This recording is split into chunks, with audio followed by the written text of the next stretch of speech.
And thank you everybody for attending this short webinar on Revit and cloud rendering. What I'm going to do is actually kind of a two-part presentation. The first part is really going to focus more on Revit, because even though you might be rendering in the cloud, there's still some things that you need to do in Revit.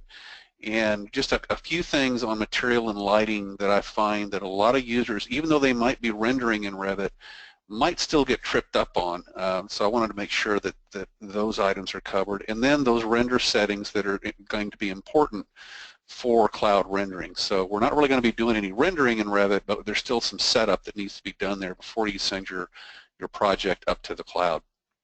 And then we'll focus on the cloud rendering aspect of it in particular. So why even bother? The initial cloud rendering setup. What can you do with those cloud renders once they've been pushed up to the web? We'll look at the rendering gallery, and then we'll also look at some of the advanced things that you can do with cloud rendering that you can't do with just Revit or even 3ds Max by itself. So first off, when we're in Revit, when you're looking at the materials dialog, these are the three main areas. So the area up here in the upper left, those are all the materials that exist in your current project.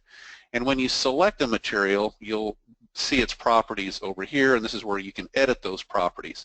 In order for a material to be edited, it's got to be in your project.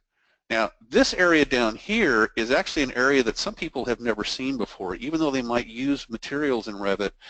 I've talked to a lot of users that weren't even aware that there were actually additional libraries that are provided with Revit that you can pull existing materials from.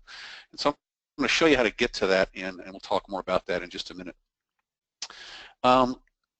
When you're working with materials, there's also toward the bottom left corner of the dialog box, there's three buttons there that are important to be aware of. One of them is, of course, what allows you to open or create material libraries.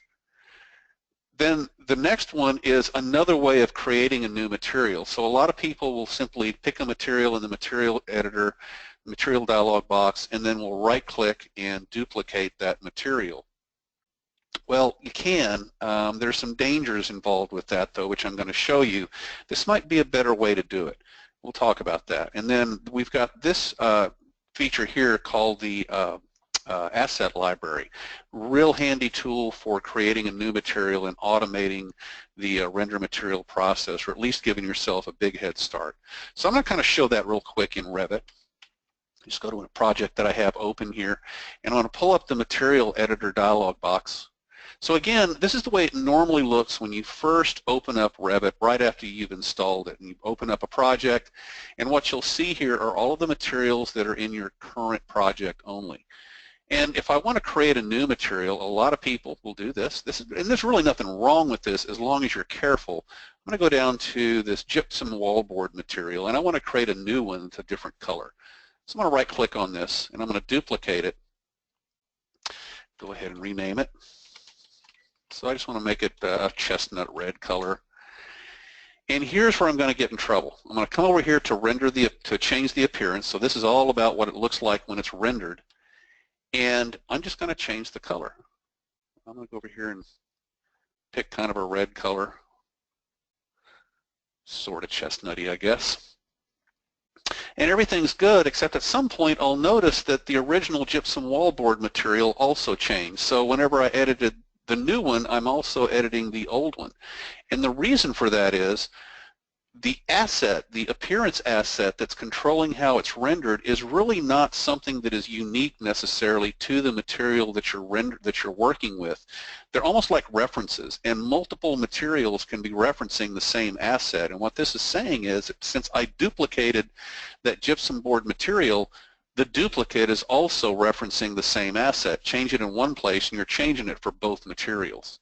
So you want to be careful with that. So I'm going to delete this and go back to the original and change it back to more or less what it was. So if you're going to do a material this way, you want to be careful and take it one step further. I'll go ahead and duplicate the material. I'll go ahead and rename it. And before I do anything to this asset, over here in the upper right corner, I'm going to choose to duplicate the asset. So essentially copies that asset to a new one that is now only referenced by this new material. So you'll notice there's nothing sharing it. I can't rename this one here, but at least I've copied it. It's disconnected from the other one, and I can go ahead and do whatever I want. It's more of a brown, I guess, than a chestnut, but you get the idea. And of course, the original one is unchanged. So if you're going to duplicate a material like that, that's what you got to be careful of. Make sure you disconnect that asset if you don't want to be editing the other material with it. Now again, that's just one way. Here's the way I prefer to create a new material. Rather than duplicating an existing material, unless I got something that's very, very similar, then I'm going to do it a different way. So I'm going to delete that. And down here, using this little middle button, I'm going to create a new material, just a new material from scratch. And the first thing I'll do is go over here to the Identity tab, and I'll give it a name, same one.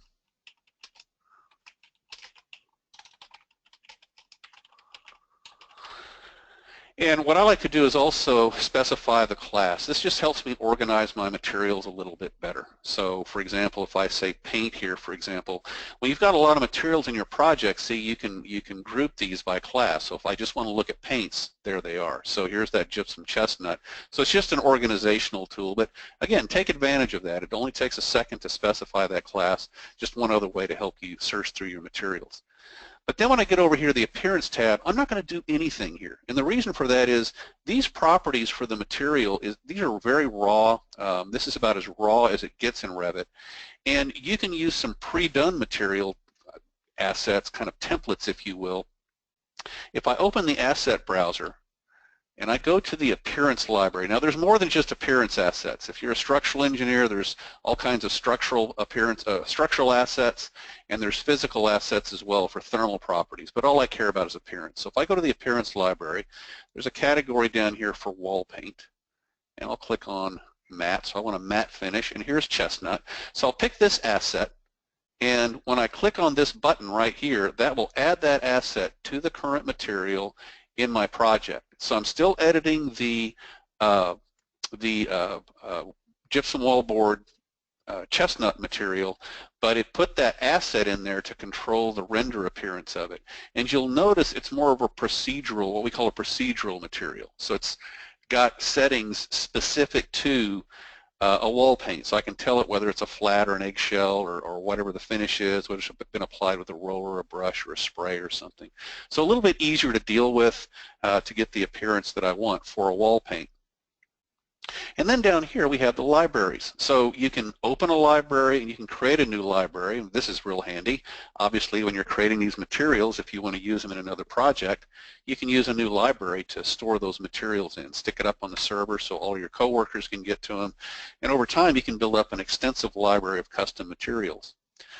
But to see the libraries, you need to hit this button right here. And this is where a lot of people miss it in Revit. They continue to work with just the materials in their project. If you click this button here, you'll actually see any material libraries that are open. So if you don't have any open, you could go ahead and open some. But in this case, I've got two. I've got the Autodesk Material Library that comes with Revit. The other one that comes with Revit is this AEC Materials Library. I'll just click on that one. And these are divided up into categories, and you can do the same in your own libraries. And if I go down here to miscellaneous, and actually not miscellaneous, I'll go here to liquid. This is one of my favorites. I'm just going to add this to my project. So when I click on this button here, it'll add it to my project, and this is a really nice water material. And again, it's procedural, so I've got settings here for what kind of what body of water is it, and then I can set the wave height, etc. Okay, so just a real quick kind of primer on some of the extras on materials. The other thing you want to be paying attention to, of course, is your lighting, because whatever your lighting settings are in Revit when you upload your file to the cloud, that's going to affect your cloud rendering. And you want to go ahead and group your lights. This is real important if you're rendering in Revit for performance reasons, because any lights that are turned on when you start your rendering in Revit are going to be calculated even if they're not affecting your scene. So if you've got a big project with lots of lights and you're just rendering, say, one room, and you're doing artificial lighting, you don't want to have to wait for it to calculate the lighting for all those lights that aren't even affecting your scene. And using the light groups, you can turn entire groups of lights on or off. And I usually organize lights like you see here according to maybe the room that they're in or the space that they're in. It's not that big of a deal when you're going up to the cloud for performance reasons, but it still gives you the ability to turn lights on and off for different effects. Obviously, performance is not as big of a deal because we're rendering in the cloud, but again, you still want that level of control. The other thing you really want to pay attention to for appearance's sake is the light source properties themselves. So this is going to occur in two places. You need to be aware of what's happening with the light source properties in the Revit family itself, and that would be over here where you're specifying what the light source shape is. So is it a 2x4 fluorescent light fixture? Well, you'd want to use a rectangular shape to make it look real. In this case, I've got these downlights, so I want to use a round or a circular emitter shape. And then what's the light distribution? And that's basically the pattern that the light is distributed by. We'll talk more about that in a minute. And you also, in the type properties, when you're in your project, you want to make sure that this emit shape visible in rendering setting is turned on. By default, the Revit lights that come with the product all have this turned off. And what happens is when you do a rendering, they'll cast light, but you'll see something like this, where you see the light being cast, but the light source itself is dark. If you just turn that on and make sure that your size, the size of your emitter matches the size of your light, and if this was a fluorescent, you'd have like a width and a depth value here, then you'll get something like this, which will look a little bit more realistic.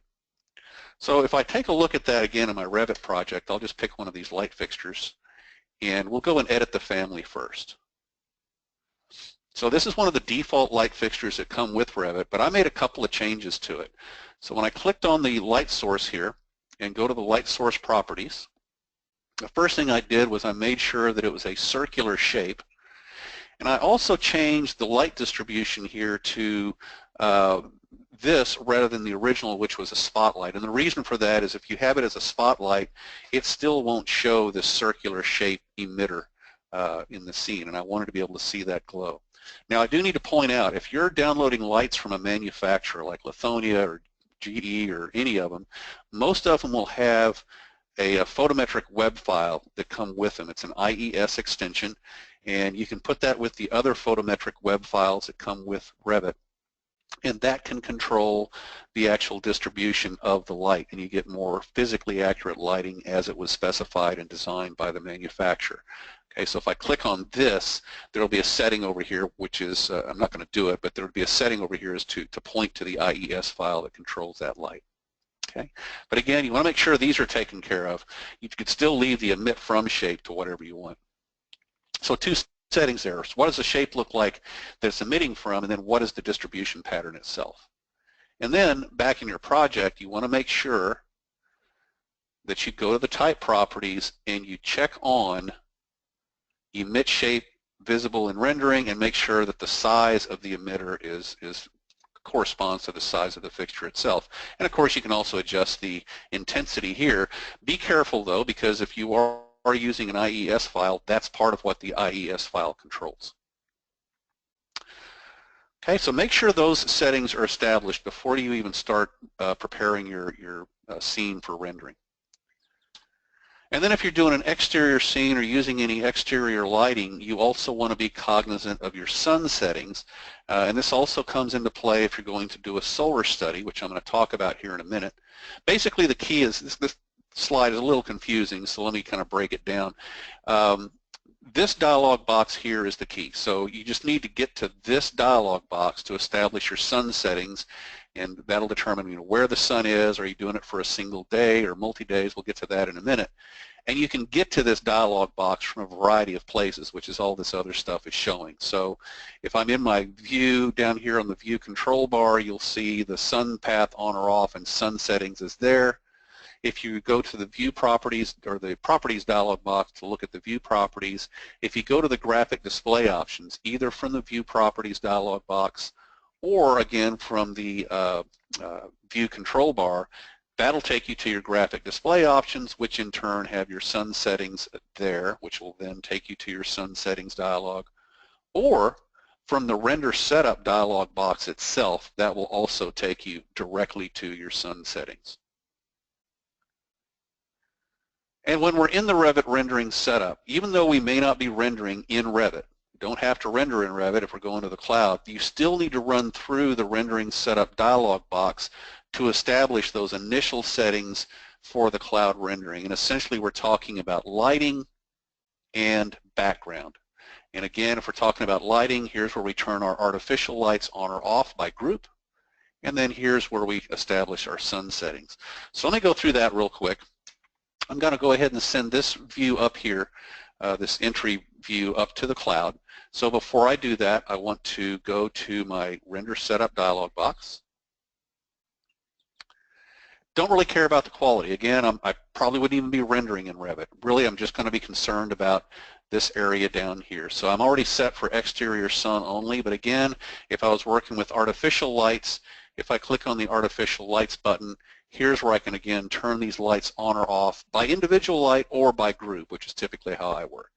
Okay? But that's not going to be of a concern to me because I'm actually doing an exterior scene, so it's exterior sun only. But I do want to go to my sun settings, so I'll choose this button here. So in the sun settings, you got 4 different modes, so to speak. If I just go to lighting, this is very generic. This basically just has you manually specify the position of the sun relative to your model. I never use this one.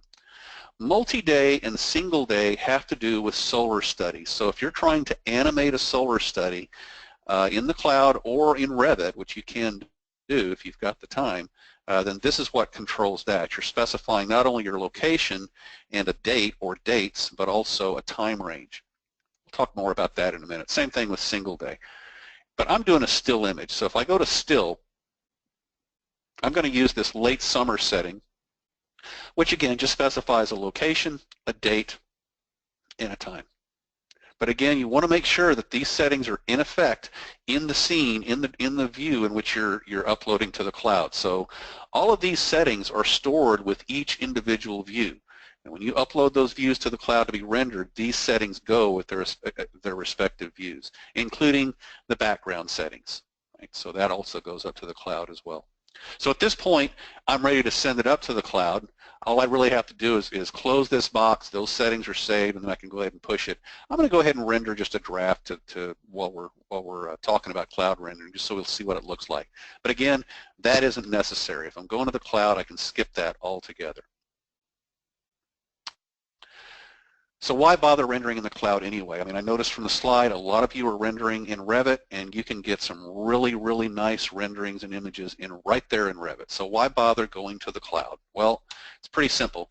First off, if you're going to generate a really nice rendering in Revit, you're going to wait a fair amount of time, and time is money. Right now, I can't do anything in Revit because it's busy rendering my view, and I might need to be doing something else.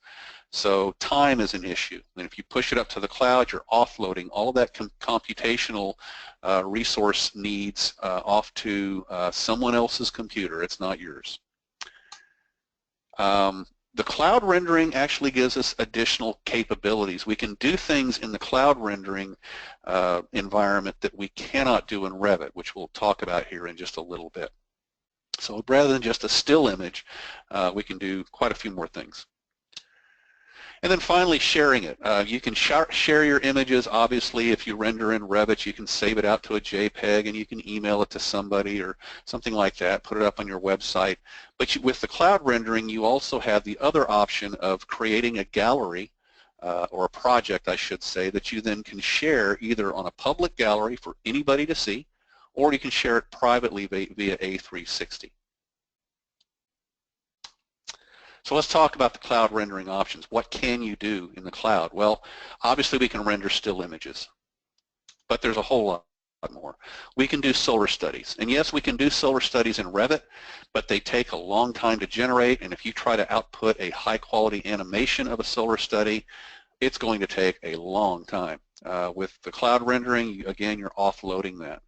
We can also do panoramas, so you can place your client or your customer in the middle of a room, for example, and they can move around. So we're starting to approach almost virtual reality in some respects with these panorama views, and I'll show you some examples of those. Very simple to do.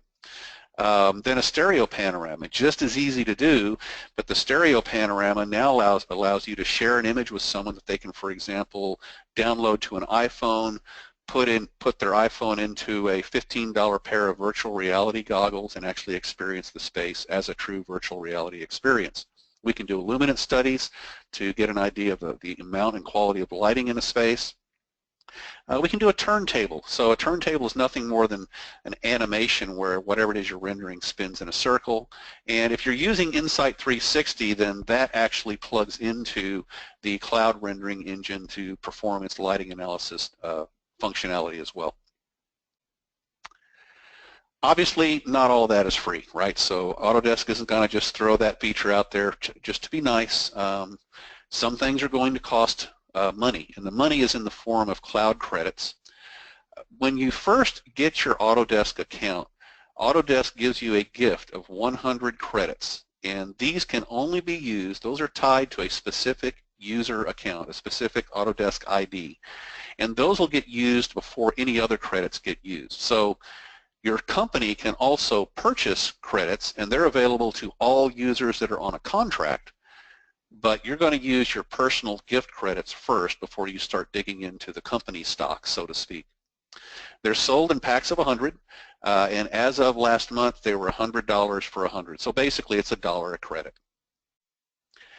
The people that control them are the contract managers. So your contract manager can enable and disable specific cloud users or cloud services for individual users. So if you have been enabled for cloud rendering by your contract manager, you have access to any cloud credits that your company has bought. Use discretion. Don't go crazy. And I'll show you how you can monitor how many cloud credits you're going to be using for a given task in just a minute. Contract managers can also get a report of cloud credit usage, which is good. Most importantly, this item here, this is right off the Autodesk website, and I've highlighted this very important statement here. When you buy cloud credits, they're only good for the term of your contract. So when your subscription contract expires, when that term is over, those cloud credits don't roll over. So don't purchase more cloud credits than you think you're going to use during the term of the subscription. If you run out, you can always purchase more, but if you have leftovers, they don't roll over. It's use them or lose them. Okay, if you're going to be using any of the cloud services that Autodesk has, not just the rendering, but anything, there's a ton of them now, then I strongly recommend you go here to health.autodesk.com. That will show you the current status of all of the services, and you'll notice there's a button on that web page that allows you to subscribe to reports, and you can choose which services you want to get notifications on.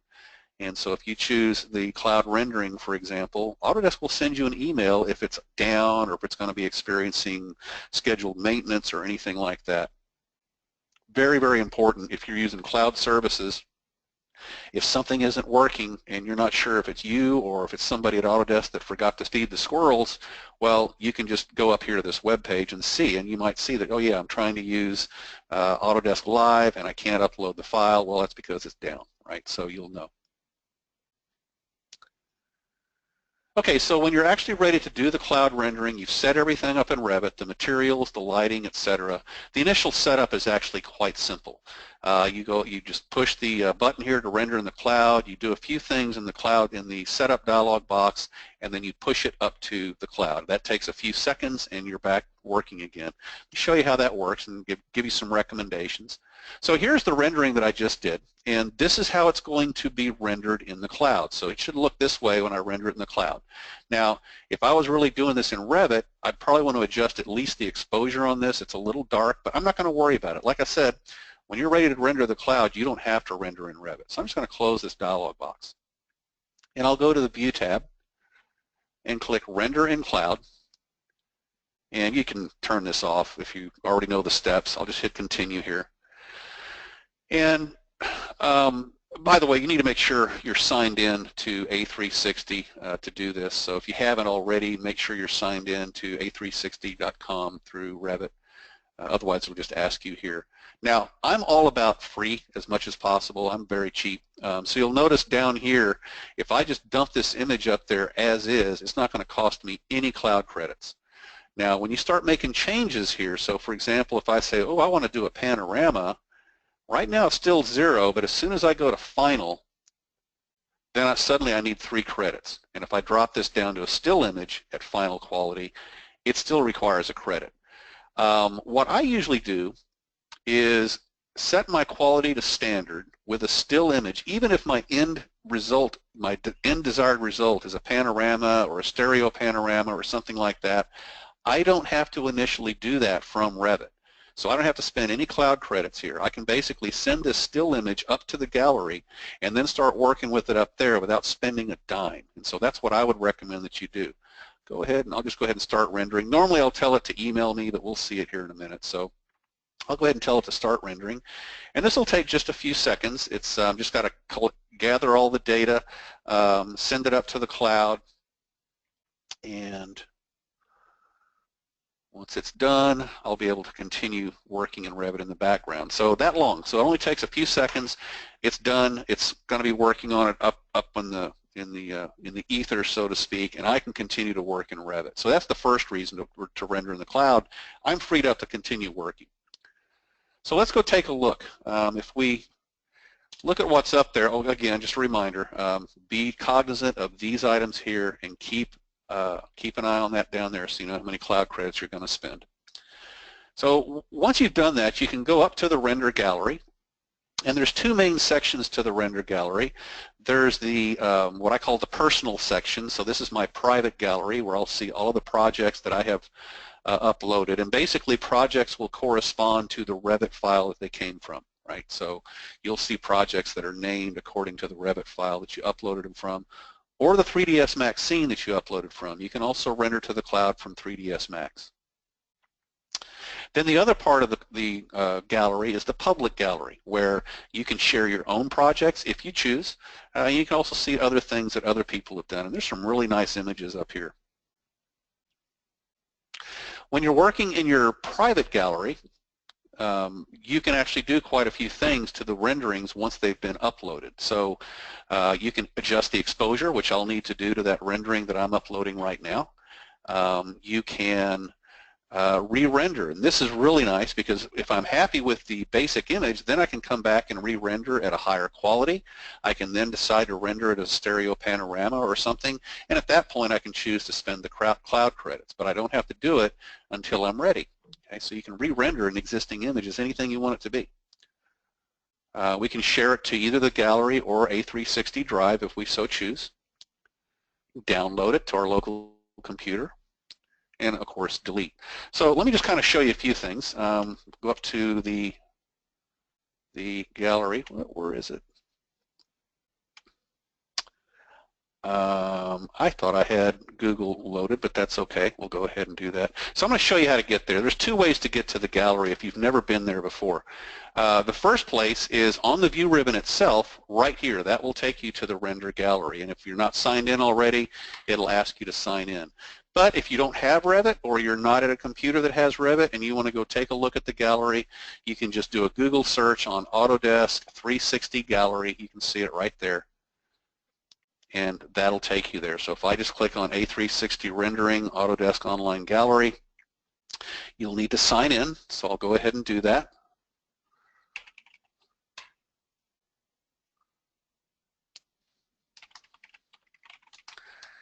And once you're signed in, if you have a private gallery up there already, if you've uploaded any images, that's where it'll take you. So you'll see all of your projects listed there.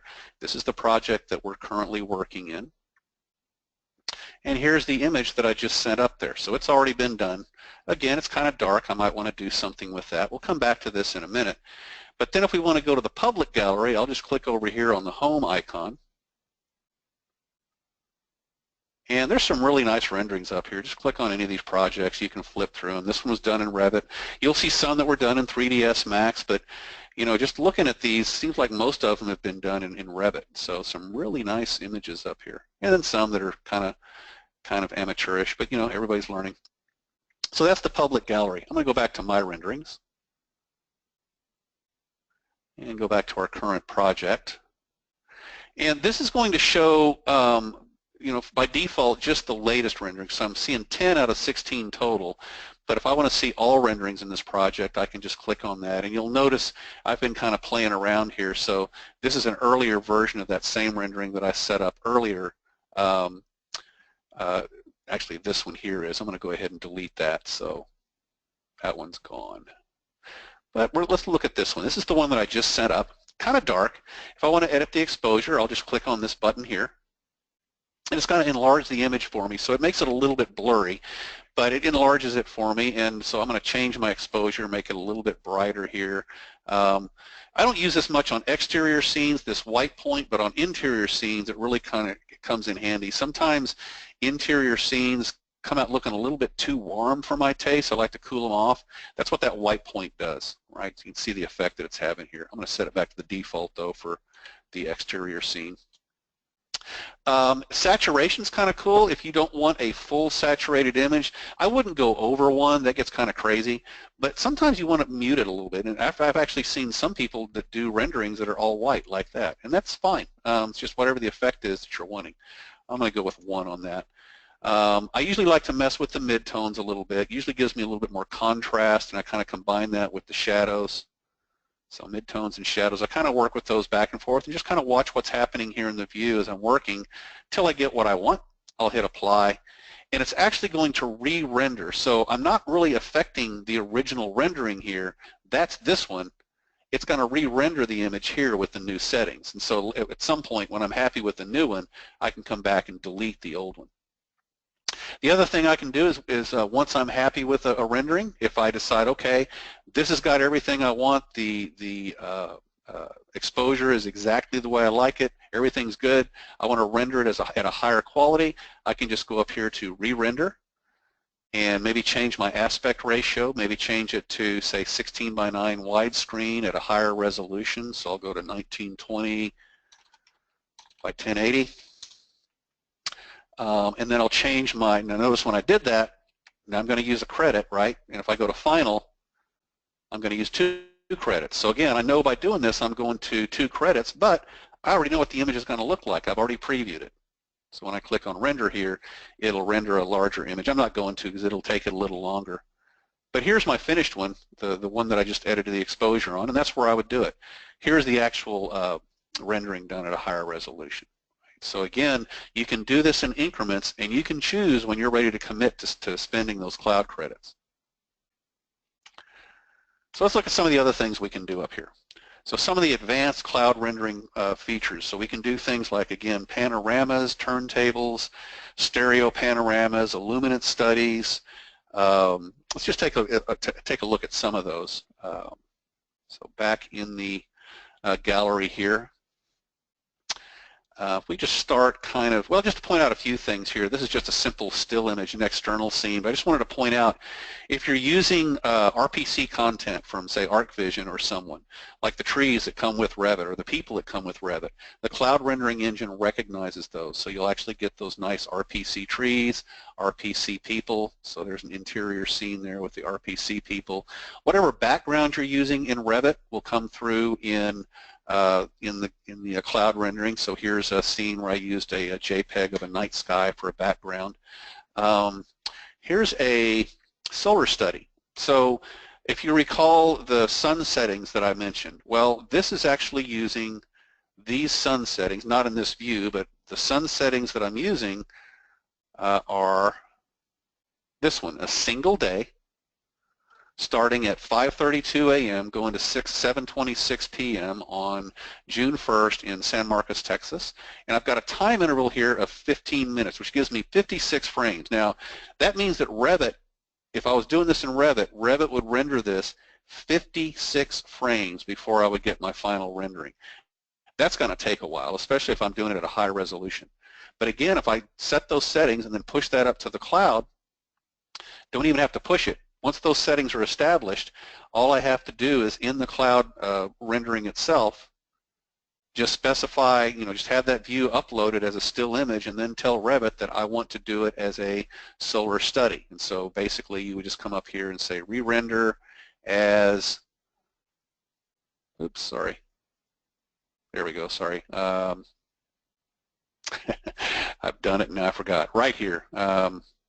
Right here, render as solar study. So they keep changing the interface up here, but here I can render it as a solar study. But I've already done that. So again, you just need to make sure that those settings are saved to that view when you upload it, even if you're doing a still image, and then you can render it as a solar study once you're ready to go. And when you're ready, you click on the play button.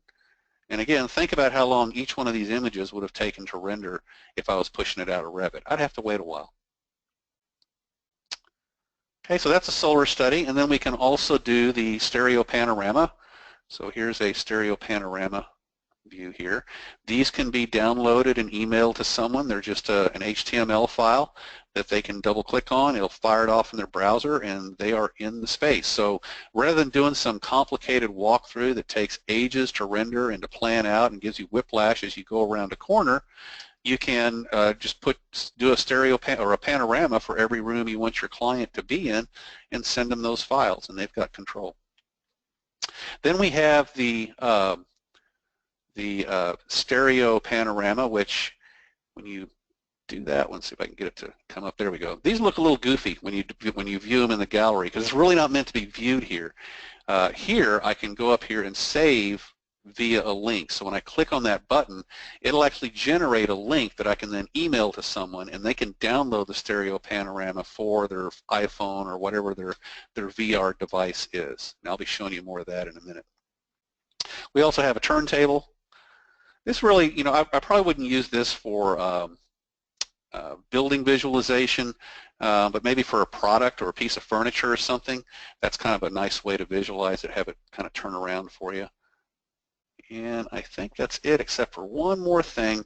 This is the illuminance study. It's not the prettiest thing in the world, but it also gives you a color-coded image as to how much light you're getting at various points in the space. So again, all of those came off of a single still image that I uploaded to the cloud, and then I simply, when I was ready, rendered it as something else. So just to review some key points, and before I forget, I have shared all of these images in the cloud, so if you want to take a look at this gallery yourself, if you go to the public gallery, just do a search. So up here in the search window, just type ASTI, and you will see the ASTI Cloud Rendering Webinar Project. You can click on that, and most of these images have already been saved up there and shared. You can take a look at them. If you want to download the stereo panorama to see what it looks like, you can click on it there, and here's your link. You can just copy that to your clipboard, email it to your cell phone or whatever, and go from there and have fun. So a few key points to go over, and then we'll take some questions. Again, why render to the cloud? Because it doesn't take very long, right? You get freed up. There's more features for you. You can do panoramas and solar studies and all that stuff that you either can't do in Revit or would just take too long to do in Revit. And you can share them easily. Don't forget to do some of your setup in Revit first. Pay attention to your materials and your lighting. And then again, I'm a strong proponent of just doing that simple standard quality still image for free first, and then once it's up in the cloud, you can tweak it and then start spending your cloud credits. But again, be cognizant of those cloud credits. They're money, even though, you know, one's $1, but $1 is $1, right?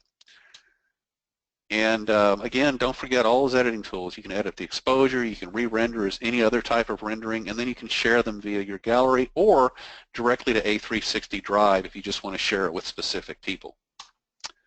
And then again, take advantage of those advanced cloud rendering capabilities because they're easy.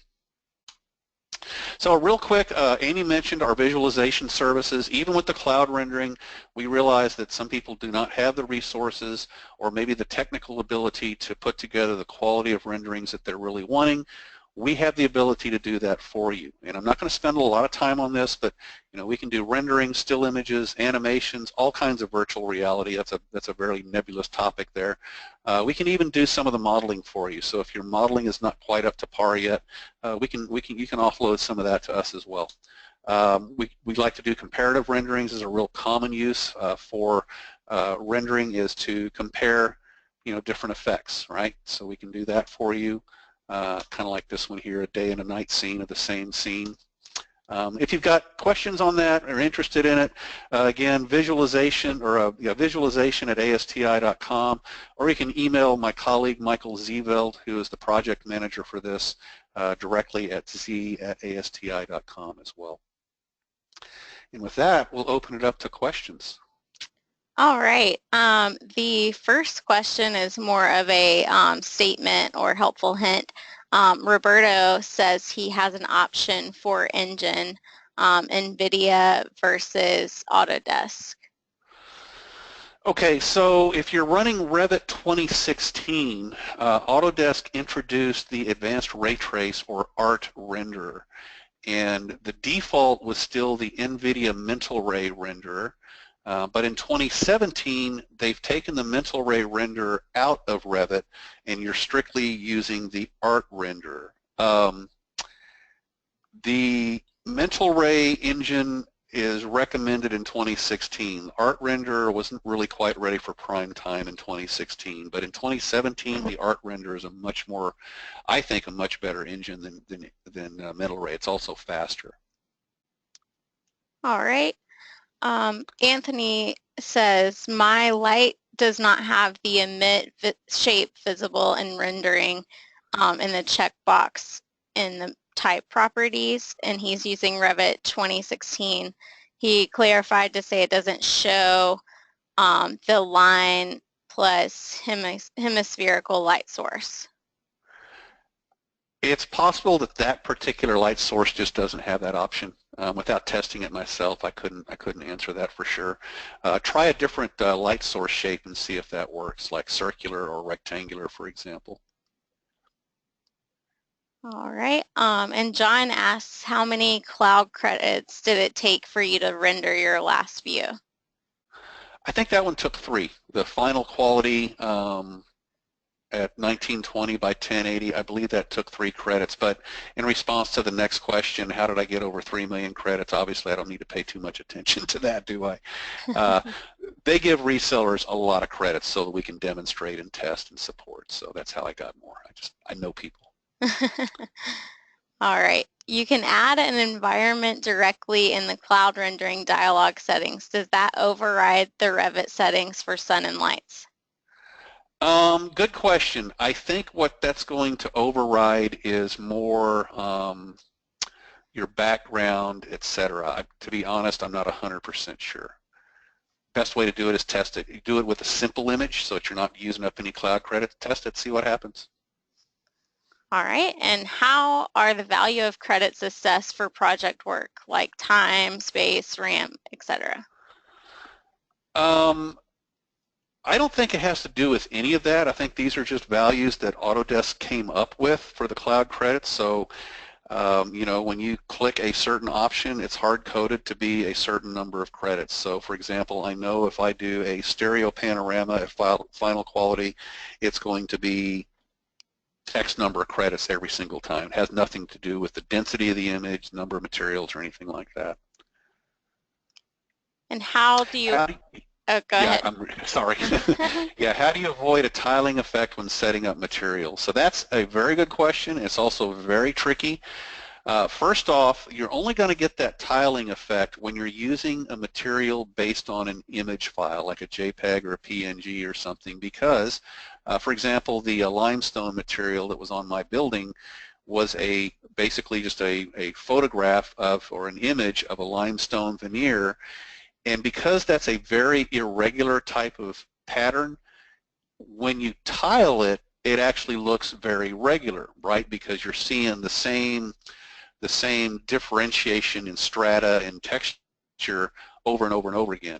It's very, very difficult to not have that when you're basing your material on a diffuse texture map image, unless you can get an image where the lighting is perfectly consistent all the way across it. You're always going to have some tiling.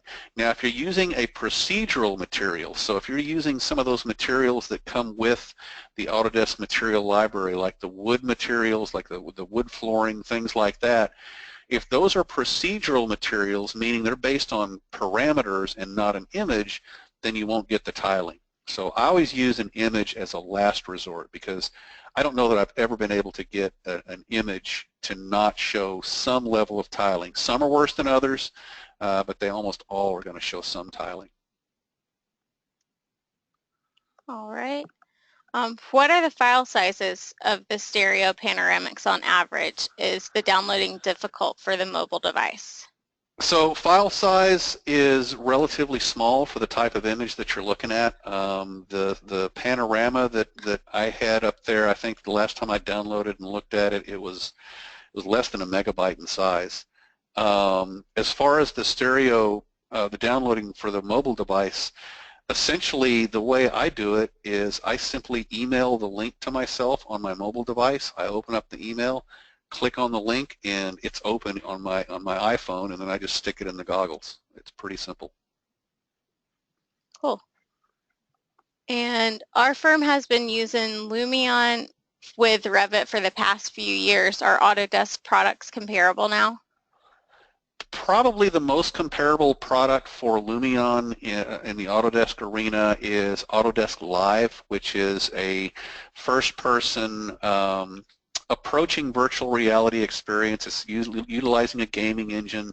If you're familiar with something called Stingray, essentially what that does is allow you to take, for example, a Revit project, take it into Max, and then from Max you can link to Stingray so that you're walking through a pre-rendered scene in real time. It's a little bit difficult to set up when you're working with Stingray by itself, and so Autodesk came out with this product called Autodesk Live, which takes out all the middle pieces. Essentially, you can upload your Revit model directly to the cloud using Live. It takes care of all the back-end work to get the scene ready, and then you can view it in the Live viewer. Again, kind of a first-person gaming environment. It's not purely virtual reality, but it's approaching that.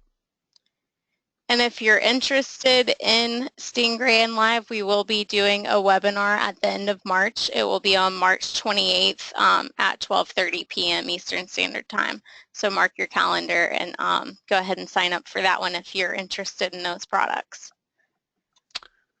The next question is, when rendering with Revit, what's the best output for high quality, screen or print? Well, it depends on what you want. If you're wanting something to print out on paper, then by all means go with print. If it's screen, just make sure you're using a fairly high resolution. Obviously, the bigger the image, the higher resolution you want. But in general, I'd say print, because when you're doing print, you're gonna tell it, how big is the image, what's the DPI that you want, etc., so that you know you're getting a good quality image for the size that you're printing. And what is the best practice for rendering with an existing building with additions and renovations, i.e. the existing is grayed out in the phasing? If you want the existing to be grayed out in the phasing, what I would do is use the phasing features of Revit, because you can have a phase override for, say, existing, which applies the same material to all existing components in Revit. So if you're in, say, a view that's set to new construction, and you put a phase filter on there of existing plus new, that phase filter can then say, okay, anything that's existing is overridden in this view, and the material override could be like a white flat material or gray or whatever you want it to be. That way, everything that's existing, doesn't matter what the materials assigned to the specific object is, it's going to be overridden to be gray or white or whatever you want it to be.